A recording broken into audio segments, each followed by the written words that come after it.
During my sabbatical travels, I met some extraordinary people. This morning, I want to tell you about one of them. Penny and I were on the island of Iona. Iona is a holy place. It's a pilgrim site. It's an island off the west coast of Scotland. We were in a restaurant in the St. Columba Hotel after having spent the morning on a long and vigorous hike, and we were hungry and looking forward to our luncheon. We noticed a little boy come into the restaurant. He had a backpack on. He was walking with a limp. He was dragging his left leg as he entered into the restaurant with a woman we took to be his mother. Now, what really made this little boy noticeable was not the limp, but what he was wearing. He had on a helmet. He had on one of these play Viking helmets. You know, you've seen them, I'm sure, the kind with the big horns. The kind that you might be, in fact, planning on wearing on Halloween night yourselves. So we paid attention to this little boy as he and his mother took a place at a table near us. We smiled at them and they at us. We said hello, they said hello, and we eventually got to know one another better. Charles was 7 years old. He and his mother, Charlotte, were from England, and they were visiting Viking sites and museums in England and now in Scotland. Before long, Charles had taken a place at the table with us. He had sat in Penny's lap for a while, and he was sitting in my lap for a while. And he was reaching into my plate of uneaten chips or French fries and enjoying them, and I was delighted that he was. Well, his mother was a little concerned and said, "Charles, stop bothering them. Come back to the table." And we said to her, "Look, he's fine. He's fine with us. He's okay." And so, in the course of that conversation with Charles and his mother, we learned that the two of them were on Iona in order to see the sights, to take in the history.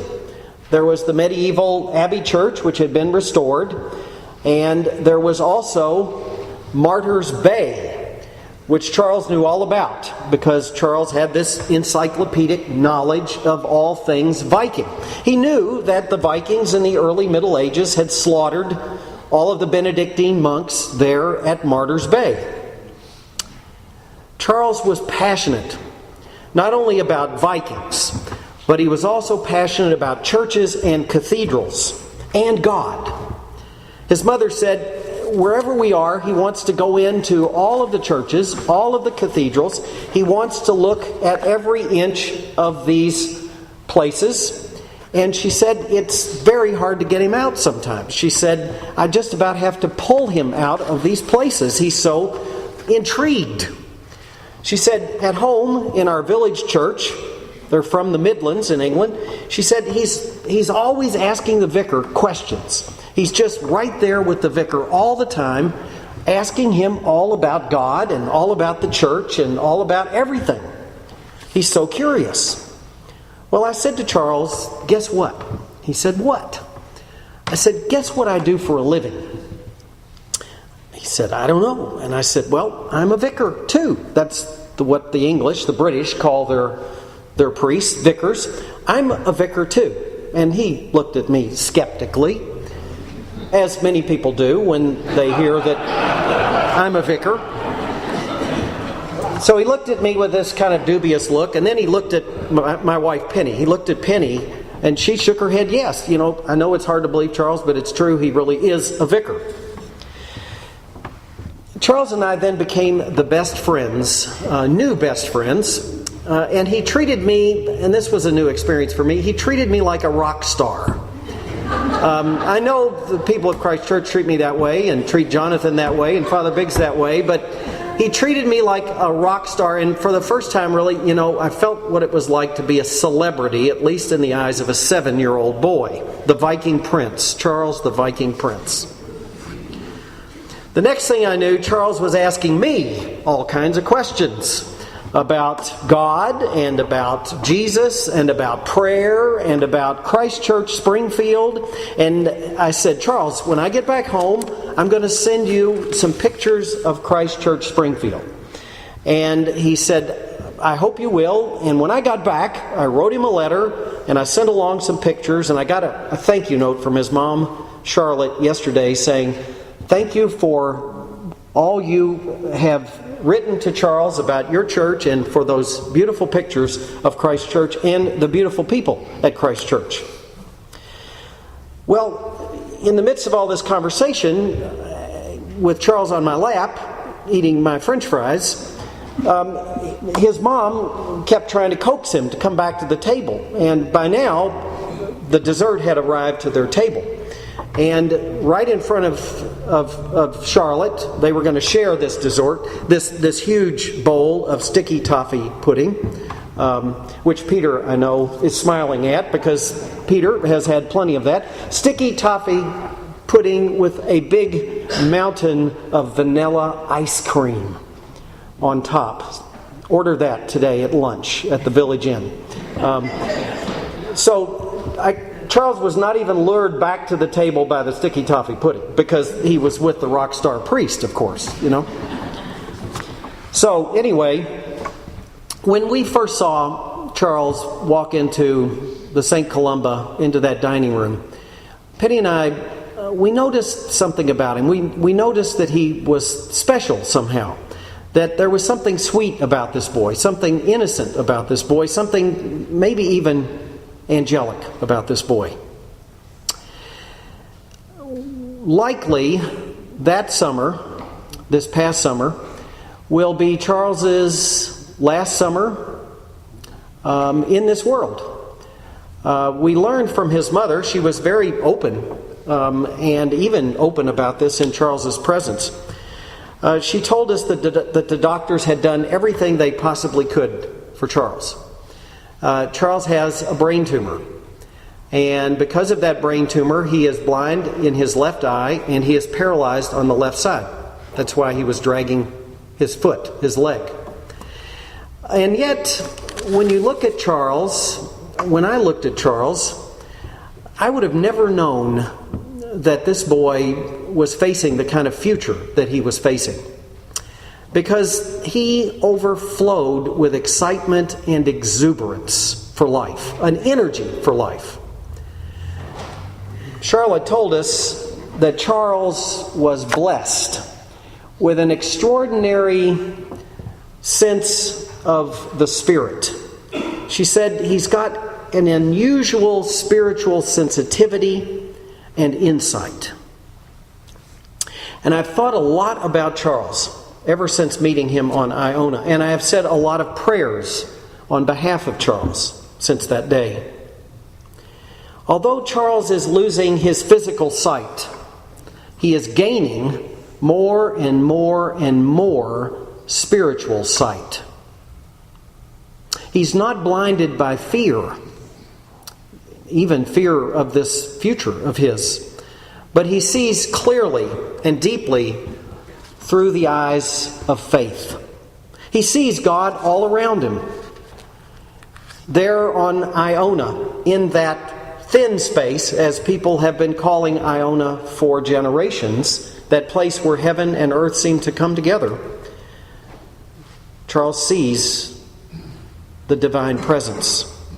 He sees God in cathedrals and in churches, in his own village church, at prayer and in worship, in the congregation there. He sees God in all people, in his mother certainly, in his vicar back home, in others. Charles sees beyond this world. He sees into the world to come, the light and the joy and the life that are there for him and for us. And because he sees reality fully, because he really sees, he lives exuberantly in this world.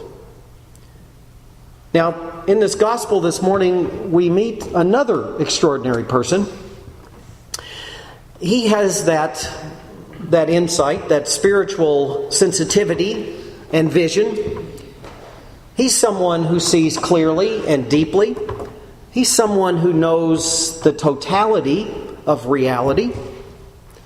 In the gospel, we meet Bartimaeus. Blind Bartimaeus, a beggar, at the roadside. There he is. Shabby, probably. Dirty, likely. Calling out for salvation.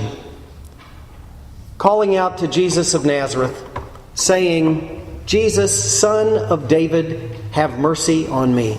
He sees what others don't even see in Jesus. And he expresses what he sees in those words, "Son of David." Another way of saying, you are the Messiah.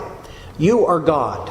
You are God who has come to save the world. You are the healer. Jesus, Son of David, have mercy on me. He comes to Jesus in faith, seeking only one thing. And Jesus, seeing his faith, responds to his prayer. He heals Bartimaeus. He gives him the gift of sight, real sight. More than physical sight, it's spiritual sight. Bartimaeus sees Jesus for who he truly is, fully.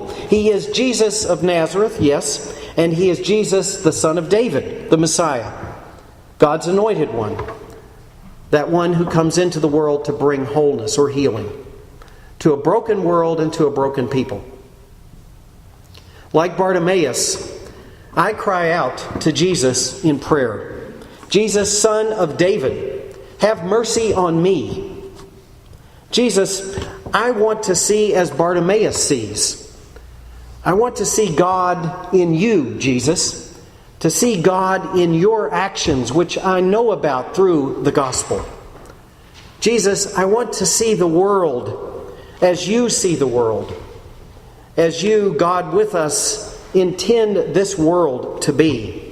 A world in which love rules, only love rules. A world where that love of yours establishes justice for all people, not just the few, but all people.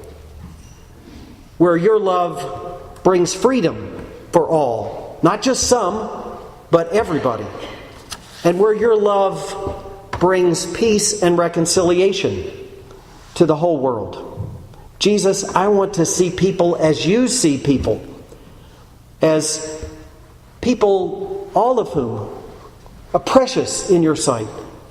People who are all valued equally in your sight. People who are all loved unconditionally in your sight.